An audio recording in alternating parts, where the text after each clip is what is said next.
अस्मत्गुरुसमारम्भां यतिशेखरमध्यमां लक्ष्मीवल्लभपर्यन्तां वन्दे गुरुपरम्पराम् ஆழ்வார்கள் வாழி அருளிச் செயல் வாழி தாழ்வாதுமில் குறவர்தாம் வாழி ஏழ்வாறுமுய்ய அவர்கள் உரைத்தவைகள்தாம் வாழி செய்யமறை தன்னுடனே சேர்ந்து அகலகில்லே நிறையுமென் அலர்மேல் மங்கை உரை மார்பா நிகரில் புகழாய் உலகம் உன்னுடையாய் என்னையாழ்வானே நிகரிலமரர் முனிக்கணங்கள் விரும்பும் திருவேங்கடத்தானே புகழொன்னில்லாவடியேன் உன் அடிக்கீழமர்ந்து புகுந்தேனே அகில புவன ஜன்மஸ்தேம பங்காதிலீலே வினத விவிதபூதௌராதரக்ஷைகதீக்ஷே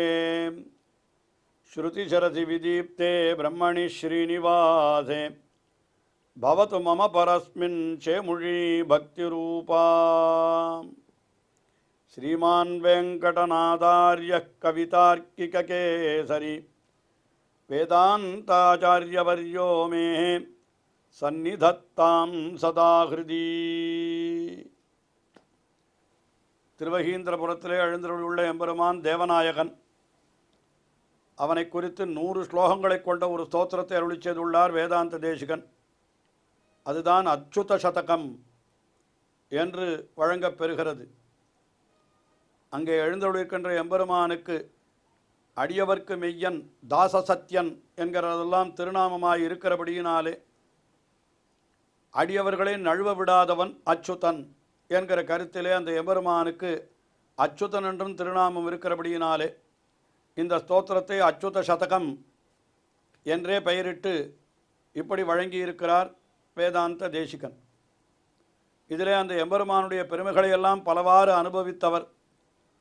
கடைசியிலே இந்த ஸ்தோத்திரத்தை நிறைவு செய்கிற பொழுது கடைசியில் ஒரு 10-12 ஸ்லோகங்களுக்குள்ளே அந்த ஸ்லோகங்களாலே எம்பெருமானிடத்திலே தாம் சரணம் புகுந்து தம்மை அவன் ரட்சித்தருள வேணும் என்று பிரார்த்திப்பதாக அமைந்துள்ளது. அதிலே 96வது ஸ்லோகத்தை இப்பொழுது நாம் அனுபவிக்கிறோம். இந்த 96வது ஸ்லோகத்திலே என்ன தெரிவிக்கிறார்? இப்படி உலக விஷயங்கள், உலகியல் இன்பங்கள் இவற்றிலே என்னுடைய நெஞ்சு செல்லாதபடி தடுத்து என்னை நீ ரட்சித்தருள வேணும், உன்னுடைய திருவடிகளிலே சேர்த்து கொள்ள வேணும் என்பது போல அந்த அர்த்தத்தை பிரார்த்திக்கிறார் இந்த 96வது ஸ்லோகத்திலே.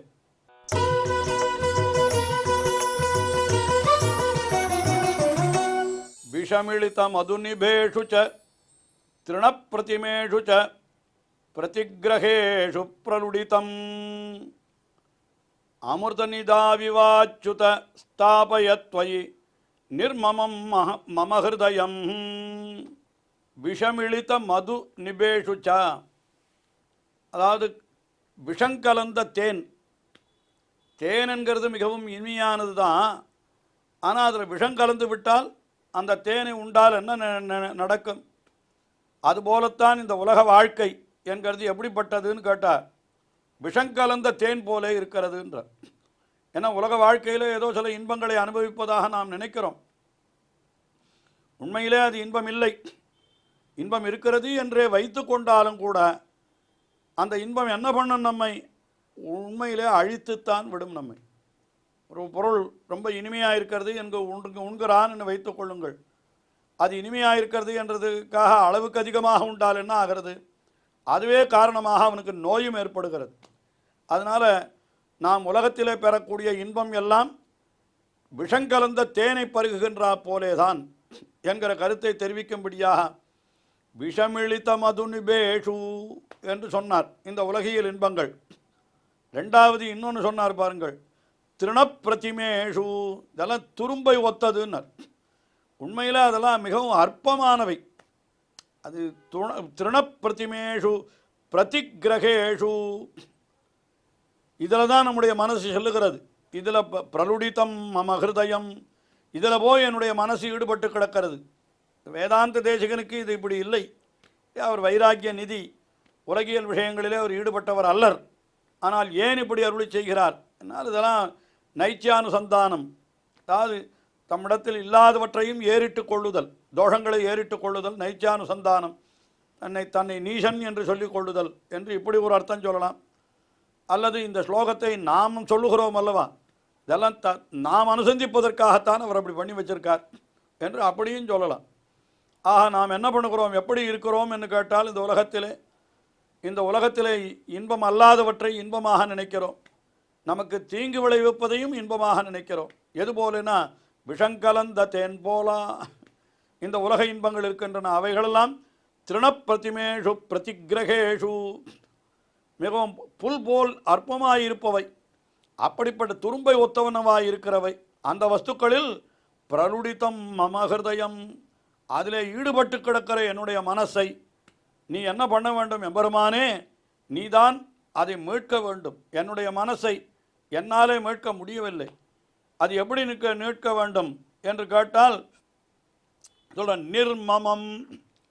நிர்மமம் என்றால் பற்று அற்றதாக ஆக்க வேண்டும். உலகத்தில் இருக்கக்கூடிய விஷயங்களிலெல்லாம் நமக்கு பற்று ஏற்பட்டால் அந்த பற்றை நம்மாலே நீக்கிக் கொள்ள முடியாது.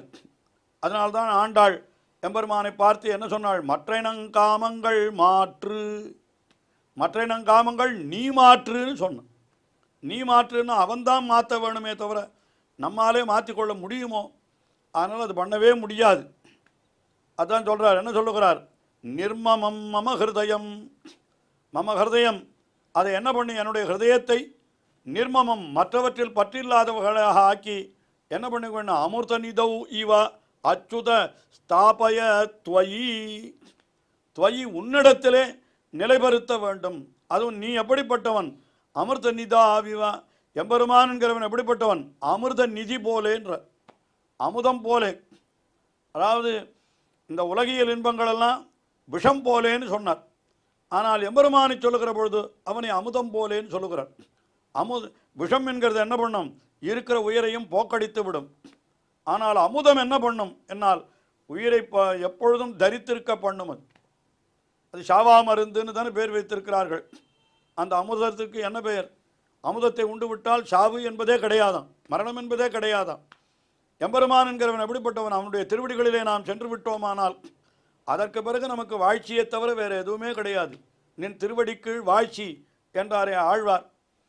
அது அங்கே போய்விட்டால் நஜபுனரா ஆவர்த்தத்தை என்று மறுபடியும் திரும்பி வருதல் இல்லை என்று சாஸ்திரமும் சொல்லுகிறது. ஆயினாலே அமிர்த நிதாவிவ துவயி மம ஹிருதயம் ஸ்தாபய, அப்படி அமிர்த நிதி போல இருக்கக்கூடிய உன்னிடத்திலே என்னுடைய ஹிருதயத்தை நிலைத்திருக்கும்படியாக எம்பெருமானே நீயே செய்வாயாக, நீ செய்தருள வேணும் என்று அந்த எம்பெருமானை பிரார்த்தித்துக் கொள்ளும். எல்லாம் எம்பெருமான் தான் செய்ய முடியும், நம்மால் ஒன்றும் செய்ய முடியாது.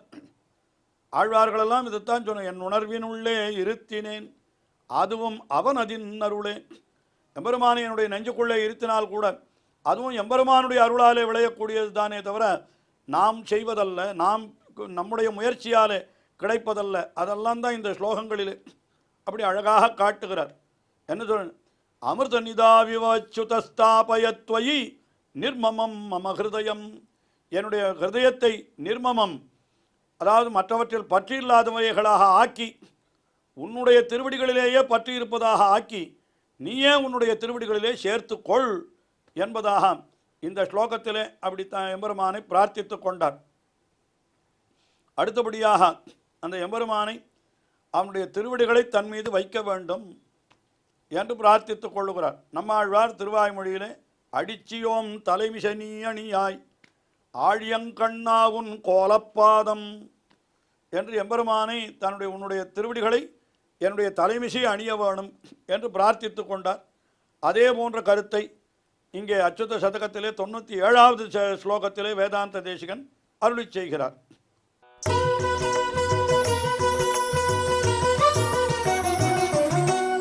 நித்யமஸ்மின் கிருபணே நிக்ஷிபனமத் சத்ய நிதி சதுர்க்ஷௌ பிரபகன்னக பிரபாஜர பிரசமித பிரணத் சம்ஜ்வரௌ தவச்சரணௌ, என்னுடைய தலைமையிலே உன்னுடைய திருவடிகளை வைக்க வேணும் என்கிறதை எப்படி பிரார்த்திக்கிறார் என்று பார்ப்போம்.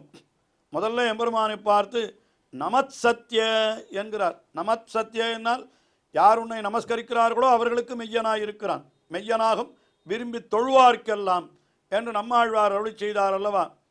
அது தாச சத்திய, அடியவர்க்கு மெய்யன் என்ன. அதைத்தான் இங்கே நமத் சத்திய என்று சொல்லுகிறார். நீ என்ன பண்ண வேண்டும்? நித்தியம் கிருபணே அஸ்மின்னு, எப்பொழுதும் கிருபணே அஸ்மின்னு, அதாவது மிகவும் தாழ்ந்தவனான என் மீது நான் மிகவும் தாழ்ந்தவன், அதாவது நிறைய பாபங்களை பண்ணி பண்ணி பண்ணி பண்ணி நான் நீச்சனாகி விட்டேன். ஆகினாலே தாழ்ந்த நிலையில் உள்ள அஸ்மின் என்னிடத்திலே நீ என்ன பண்ண வேண்டும்? உன்னுடைய திருவடிகளை கொண்டு வைக்க வேண்டும் என்னார். அந்த திருவடி எப்படிப்பட்டது? நிதி சதுருஷௌ, நிதி சதுருஷௌ, ஒரு பெரிய புதையலை போன்றது எம்பெருமானுடைய திருவடி என்கிறார். இதுவும் கூட நம்மாழ்வாருடைய திருவாக்கை அடியொற்றியது என்றே கொள்ளலாம். அதாவது எம்பெருமானுடைய திருவடிகளை நிதி என்று சொன்னார். எங்க நிதியும் நற்சுண்ணமும் நிறைகுட விளக்கமும் மதிமுகமடந்தையர் ஏந்தினர் வந்தே. பரமபதத்திலே இந்த ஜீவாத்மா செல்லுகிற பொழுது அவர்களெல்லாம் நிதி என்று கொண்டு வந்து அதாவது இவனை எதிர்கொண்டு அழைத்தார்களாம். அந்த நிதி என்பது எது என்னால் ஸ்ரீசடகோபன் எம்பெருமானுடைய திருவடி நிலைகள் என்று வியாக்கியானத்தில் காட்டியிருக்கிறார்கள். ஆயினாலே இங்கே என்ன சொல்லுகிறார்? நிதி சதுருஷௌ, புதையலை போன்றவையாக இருக்கக்கூடிய உன்னுடைய திருவடிகள். அந்த திருவடிகளிலிருந்து என்ன ஆகிறது? பிரபகத்து நகப்பிரபாஜர, அந்த நகங்கள், அதிலிருந்து நகங்களினுடைய ஒளிப்பெருக்கு அப்படியே வந்து வெளியே விழுகிறதாம். அந்த ஒளிப்பெருக்கு என்ன செய்கிறது என்னால் அடியவர்களுடைய பிரணமத்து சம்ஜ்வரௌ, அடியவர்களுடைய தாபம், ஜுவரம் என்னால் ஜுவரம் என்றே சொல்லுகிறோம் அல்லவா. நமக்கு உடம்பு கொதித்தால், காய்ச்சல் ஏற்பட்டால் அதை ஜுவரம் என்று சொல்லுகிறோம். ஆக அந்த கொதிப்பை அடக்குவது எதுன்னு கேட்டால் எம்பெருமானுடைய திருவடியின் நகத்திலிருந்து பெருகுகின்ற அந்த பிரகாசம் இருக்கிறது, அதுதான் அந்த அடியவர்களுடைய ஜுவரத்தை ஒழிக்கிறதாம். அப்படிப்பட்ட தவச்சரணவு, அந்த திருவடிகளை நிக்ஷிபா, என் மீது வைத்த அருள், அதாவது நிதி போன்றவையாக இருப்பவே உன்னுடைய திருவடிகள்.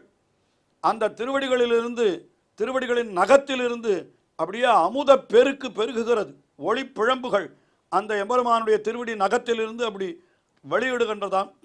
அந்த அமுதப்பெருக்கான ஒளிப்புழம்புகள் என்ன செய்கிறதுன்னு கேட்டால் அடியவர்களுடைய சம்ஜுவரவ், அந்த வெப்பத்தை, அதாவது இந்த உலக வாழ்க்கையாகிற இந்த தாபத்திலே தவித்து கொண்டிருப்பவனுக்கு இந்த திருவடி அதிலிருந்து பெருகக்கூடிய அந்த ஒளிப்புழம்பு இவர்களுடைய வெப்பத்தை எல்லாம் அழித்து விடுகிறதாம். அப்படிப்பட்ட திருவடிகளை என் மீது வைத்தருள், என்னுடைய தலையிலே வைத்தருள்.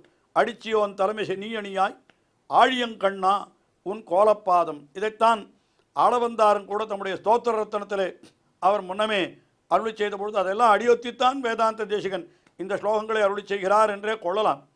ஆளவந்தார் என்ன தெரிவித்தார்? கதா புனசங்கரதாங்க கல்பகத் துவஜார விந்தாங்குஷ வஜ்ரலாஞ்சனம் திரிவிக்ரம துவச்சரணாம்புஜத்வயம் மதிய மூர்தானம் அலங்கரிஷ்யதி. உன்னுடைய சரணாம்புஜத்வயம் மதிய மூர்தானம் கதா அலங்கரிஷ்யதி, எப்பொழுது என்னுடைய தலையை அலங்கரிக்கப் போகிறது என்று அவர் கேட்டார். இவர் அந்த தலையை அலங்கரிக்கும்படியாக உன்னுடைய திருவடிகளை என் தலைமையிலே வைத்தருள வேணும் என்று இந்த ஸ்லோகத்திலே அந்த எம்பெருமானை பார்த்து பிரார்த்திக்கிறார். அதாவது இந்த உலகத்திலே நான் மிகவும் நீச்சனாய் தாழ்ந்தவனாய் இருக்கிறேன், உலக விஷயங்களிலே ஈடுபட்டவனாய் இருக்கிறேன். அப்படிப்பட்ட எனக்கு இந்த உலக விஷயங்களிலெல்லாம் ஆசையை ஒழித்து உன்னுடைய திருவடிகளை நீ என் தலைமையிலே வைக்க வேணும் என்று இந்த ஸ்லோகத்திலே பிரார்த்தித்து கொண்டார். தொடர்ந்து அனுபவிப்போம். ஸ்ரீயக்காந்தாய கல்யாண நிதயே நிதயேர்த்தினாம் ஸ்ரீவேங்கட நிவாசாய ஸ்ரீனிவாசாய மங்களம். ஸ்ரீமத் சுந்தரஜாமா திருமுனிமானசவாசினே சர்வலோக நிவாசாய ஸ்ரீனிவாசாய மங்களம்.